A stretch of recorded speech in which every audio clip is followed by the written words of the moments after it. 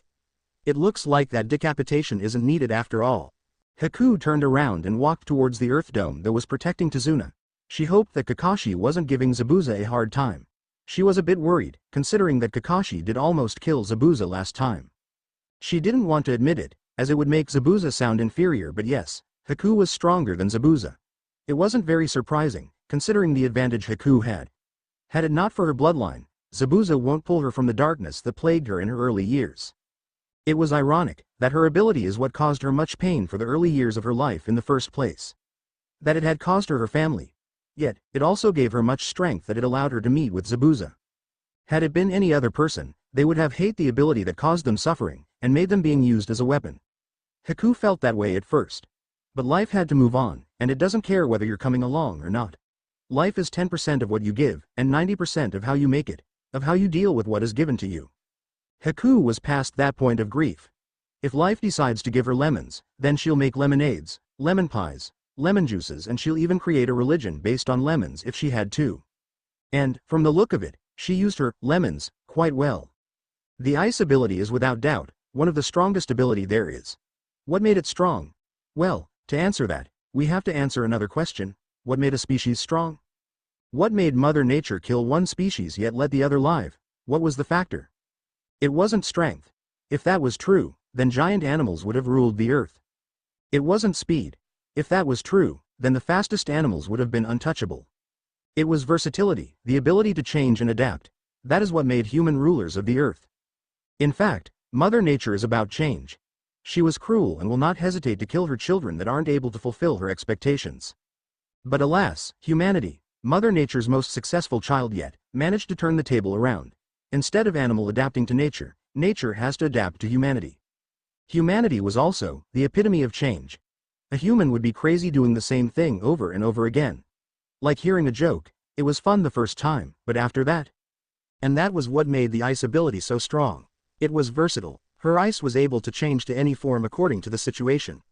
Fighting against fire users. Drop the heat until their fire is pathetically weak. Need a protective shield. Fashion yourself a shield. Need to capture an enemy. Make an ice prison. In fact, Naruto wasn't able to use much earth techniques as they were on top of a bridge where there wasn't any earth on it to use. If you wanted to use earth techniques around here, you have to first convert your chakra to earth and then use it for your technique. Something that would be time-consuming and a luxury Haku didn't allow. And versatility was Haku's forte. She was like a good magician. Never be a one-trick pony. That and distract your audience's attention away from what you were doing so as to fool them. And that was what Haku did. While her enemy was busy fighting one of her style, she changes it. When the enemy was about to get used to it, change it again. Had Haku were gifted with other ability, like the Byakugan, maybe she would have lost against Naruto. Haku was about to reach the earth dome when she felt a massive chakra spike behind her. She turned around and saw a spiraling tower of red chakra around a crouching Naruto. His wounds were healing and her ice sword in his left hand. I really should have cut off your head, Haku said with cold venom. Another botched kill? She was lucky that it was the same person. If it were many people, they would have plotted her murder by now. So it wasn't super resistance to poison, huh? Probably a bloodline ability that gives super regeneration. Haku also realized something that was a bit odd with Naruto. His blue eyes were now red with slits and his fang grew longer. His whisker marks are more apparent, and what's more, he was coated with some sort of chakra cloak with a tail behind him. This is bad. Naruto then crushed the sword ice and with a loud roar, charged at Naruto. I'm on my end here. Haku thought about her chakra reserve. Ice technique. Demonic ice armor. Haku cast it and all the remaining ice mirrors converged on her and formed an ice cocoon.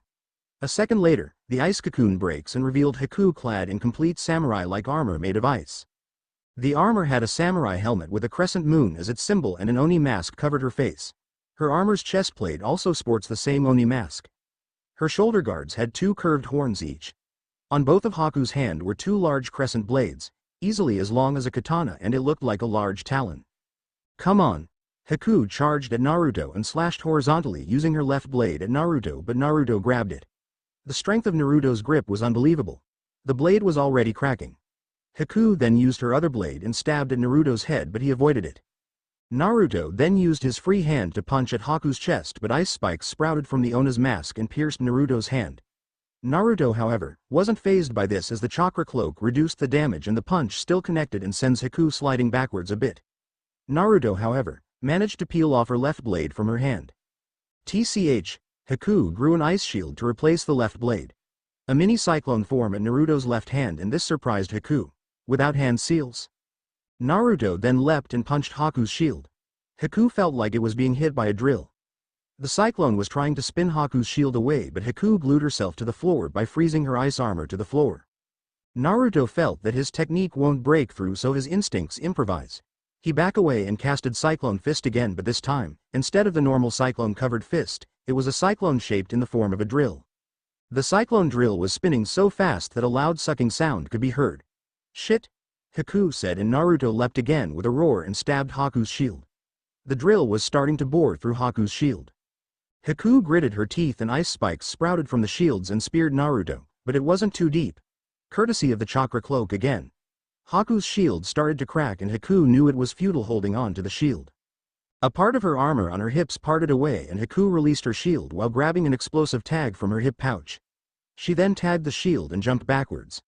The explosion consumed Naruto but a long hand-shaped chakra shot out from the smoke. Haku slashed at the hand, destroying her right blade but managed to deflect the arm away before it went back into the smoke. Naruto charged from the smoke again and Haku casted Frost Diver. Naruto, however, just charged through the ice spikes like an angry bull. Fucking demon.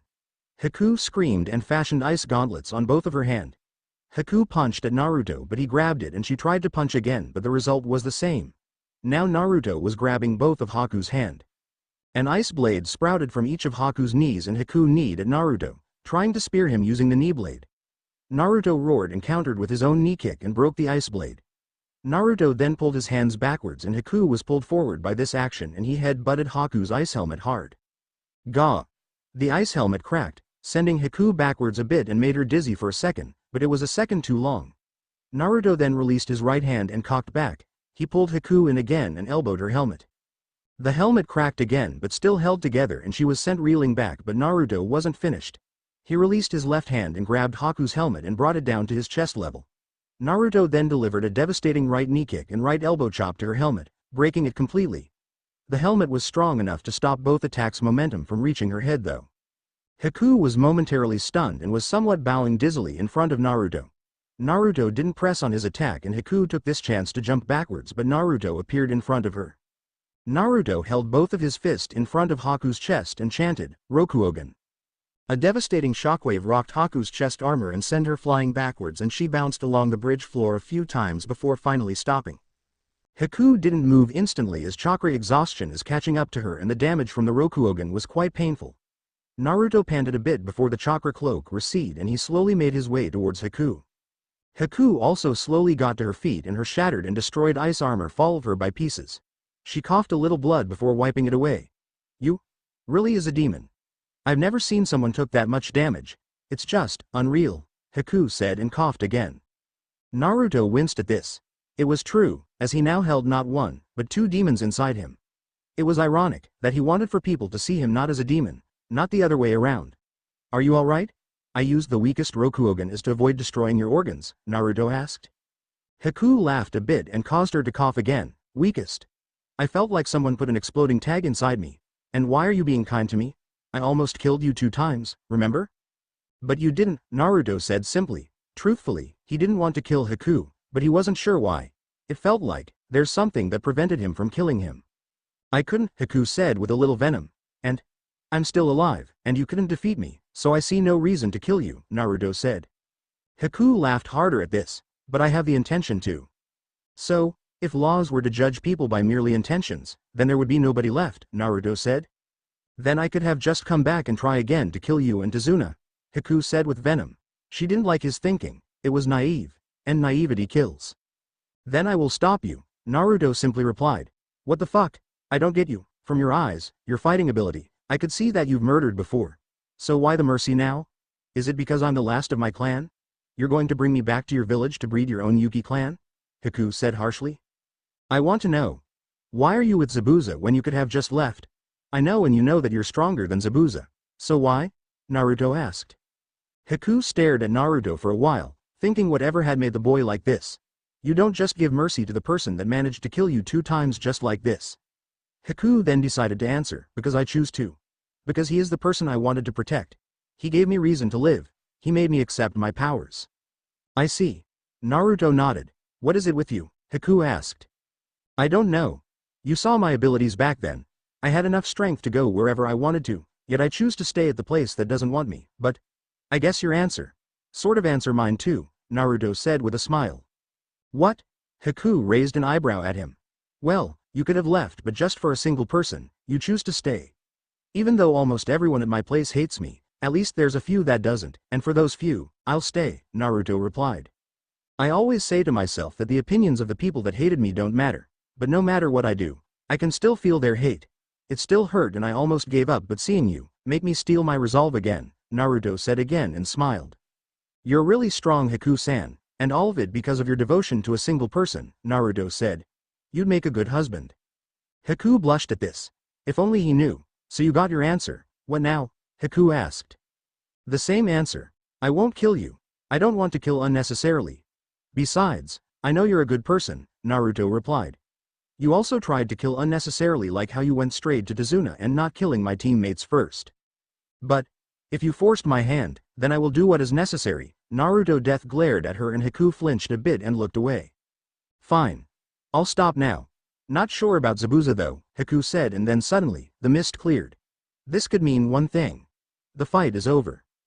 Haku turned around to find Zabuza being caught by ninja dogs and Kakashi was about to deliver the finishing blow with a chidori aimed to his chest. Haku's heart raced at seeing this. No, Kakashi was already in motion. His hand speared at Zabuza's chest and was inches away until... Water technique. Water encampment wall. A man appeared and stood on Zabuza's shoulder and released a torrent of water that consumed Kakashi. Kakashi's charge was stopped, and what's more, his lightning chidori hit the water and caused the whole water to be charged with electricity. Kakashi was jolted by the electric current and was pushed backwards until he was a few feet away from his starting point. To make things worse, Kakashi's nin dogs was dispelled, leaving Zabuza free again. Who are you? Kakashi asked through gritted teeth. He was still trying to regain control of his body from the paralyzing electric. Being stung by your own electric was a norm in trying to learn lightning affinity. The name's Ao, and I can't let you kill Zabuza, the eye-patched man said while crossing his arms. Thought that it was already over, don't you? There's a little more. That's fine and all, but get off me, Zabuza said with killing intent laced in his words at the man that was standing on his shoulder. Ao didn't move a muscle, but he turned his head at Zabuza. HMPH. In the old days. Get off, Zabuza said again. Thanks for watching. Also remember to subscribe and like this video. See you in the next video.